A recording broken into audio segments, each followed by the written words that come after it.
Hello friends, today we are going to see the distribution models which are there in NoSQL. Now actually you know that the primary aim of NoSQL is its ability to run a database on a large cluster. Now if the database volume goes on increasing, then we need to scale out. So one of the solution in NoSQL databases is scale out. Now scale out means what? Run a database on a cluster of servers. Okay.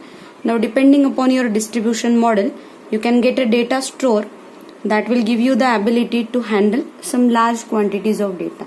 Now your DBMS can able to handle only small amount of a data or some amount of a data, whereas your NoSQL databases can able to handle petabytes and terabytes of the data.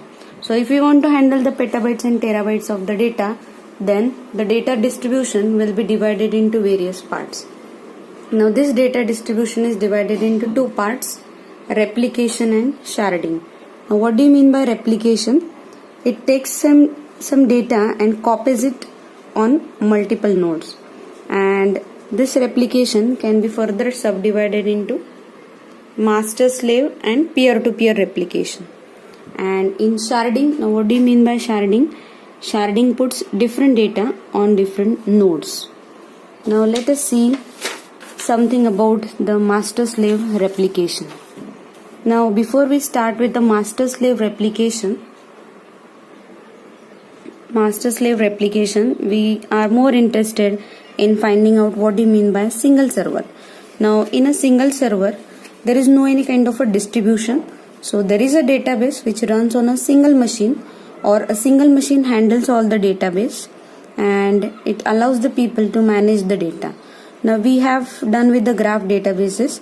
This graph databases works best in a single server configuration. Now we'll see what do you mean by master slave replication. Now master slave replication, for this the diagram is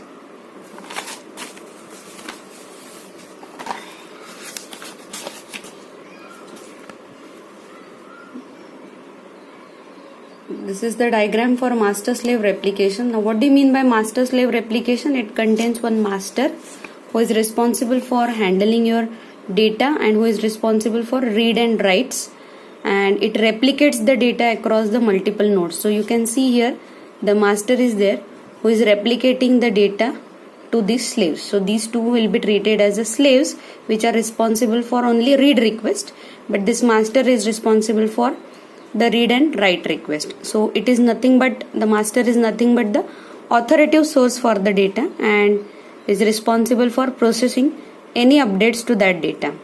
And other nodes we can call it as slaves or secondaries. Okay, so you can see here the master which will take into consideration the data, and all updates should be made at the master level, and whatever will be the read request, those read requests will be propagated to the slaves. So these are called as the slaves. Slaves will handle read request. Okay, so it is very much helpful for scaling whenever we have some read intensive data sets.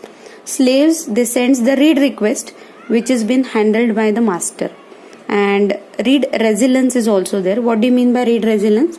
If master server fails, then slaves will handle the read request, and it is useful if your data access is read only. Okay, so even though the new master fails, new master will be appointed and the rights affects. If slaves are replicated, then the slave may become master. Many of the times it may possible that your slave may become master in that. Then this particular masters can be appointed manually or automatically. Now manual means what? We have to configure our cluster. You can configure one node and you can designate it as a master. And automatic means what? You can create a cluster of nodes and you can elect any one of the slave to be a master. So this is all about the master slave replication. In the next session, we'll see something about peer-to-peer replication. Thank you.